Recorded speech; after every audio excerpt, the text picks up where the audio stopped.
प्रधानमंत्री नरेंद्र मोदी का आज रात 9 बजे अमेरिका भारत के बीच रणनीतिक और साझेदारी फोरम के तीसरे सम्मेलन का संबोधन। वीडियो कॉन्फ्रेंसिंग के जरिए दिखेगी मोदी ट्रंप की केमिस्ट्री। चीन को मिल सकता है बड़ा इशारा। भारत और चीन के बीच आज फिर ब्रिगेडियर स्तर की बातचीत संभव। लगातार 3 दिन तक घंटों तक चली बातचीत रही बेनतीजा। सुरक्षा बलों को अलर्ट रहने को कहा गया। चीन, भूटान और नेपाल बॉर्डर पर आईटीबीपी और एसएसबी को चौकस रहने के निर्देश, सूत्रों के हवाले से खबर। भारत चीन सीमा पर भारतीय सैनिकों का ऑपरेशन ब्लैक टॉप। 29 से 30 अगस्त की रात भारत ने उन पहाड़ियों पर कब्जा कर लिया जिन पर 1962 के बाद भारतीय सेना कभी मौजूद नहीं रही। यहां से चीन के मौजूद सैनिक मुख्यालय तक रखी जा सकती है नजर। लद्दाख में मुंह की खाने के बाद चीन का नया झूठ। संयुक्त राष्ट्र की 75वीं वर्षगांठ पर आयोजित कार्यक्रम में चीन के विदेश मंत्री वांग यी का दावा। किसी देश की 1 इंच जमीन पर चीन ने कभी कब्जा नहीं किया, कभी भी किसी को युद्ध के लिए नहीं उकसाया। भारत सरकार ने चीन के 118 और मोबाइल ऐप्स पर पाबंदी लगाई। इनमें सबसे खास नाम गेमिंग ऐप पबजी का। Livik, Ludo, All Star, WeChat और कैरम फ्रेंड्स जैसे मोबाइल ऐप पर भी पाबंदी। सरकार ने इन्हें सुरक्षा और गोपनीयता के लिए खतरा बताया। 3 दिनों के दौरे पर रूस की राजधानी मॉस्को पहुंचे रक्षा मंत्री राजनाथ सिंह एससीओ की बैठक में शामिल होंगे। 8 देशों के प्रतिनिधियों के बीच क्षेत्रीय सुरक्षा के मुद्दे पर हो सकती है चर्चा। आज रूस के रक्षा मंत्री के साथ राजनाथ सिंह की अहम मुलाकात। सोशल मीडिया के राजनीतिक दुरुपयोग के मामले में फेसबुक इंडिया के प्रमुख की पेशी। संसद की स्थायी समिति के सामने पेश हुए Ajit Mohan. Wall street journal की खबर पर मांगी गई सफाई। कानून मंत्री रविशंकर प्रसाद ने फेसबुक पर पक्षपात के गंभीर आरोप लगाए। कोरोना संक्रमण के बीच संसद का मॉनसून सत्र 14 सितंबर से होगा शुरू। कोरोना संक्रमण को देखते हुए लोकसभा सत्र के पहले दिन सुबह 9 बजे से दोपहर 1 बजे तक चलेगा सदन का सत्र और 15 सितंबर यानी एक दिन बाद सदन का सत्र 3 बजे से शाम 7 बजे तक। भारत और बांग्लादेश के बीच नए जल मार्ग को शुरू किया जाएगा। त्रिपुरा के सोनामुरा और बांग्लादेश के दाऊदकंदी के बीच पानी के जहाज चलेंगे। दोनों देशों के बीच कारोबार को बढ़ावा मिलेगा। पूर्वोत्तर के राज्यों को विशेष तौर पर फायदा होगा। 26 सितंबर को संयुक्त राष्ट्र महासभा को संबोधित करेंगे प्रधानमंत्री।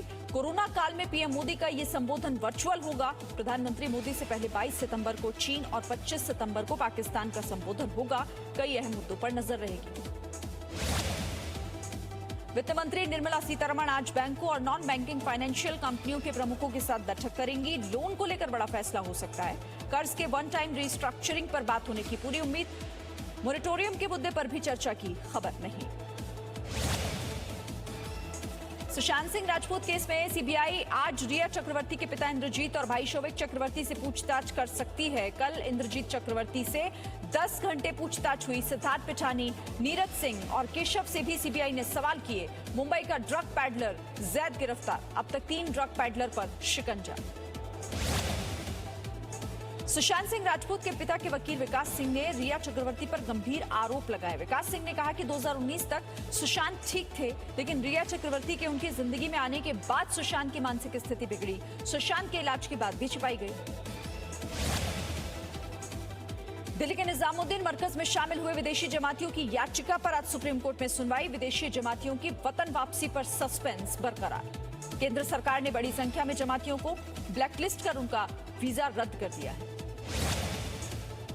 अयोध्या विकास प्राधिकरण ने श्री राम जन्मभूमि पर बनने वाले भव्य राम मंदिर का नक्शा पास किया।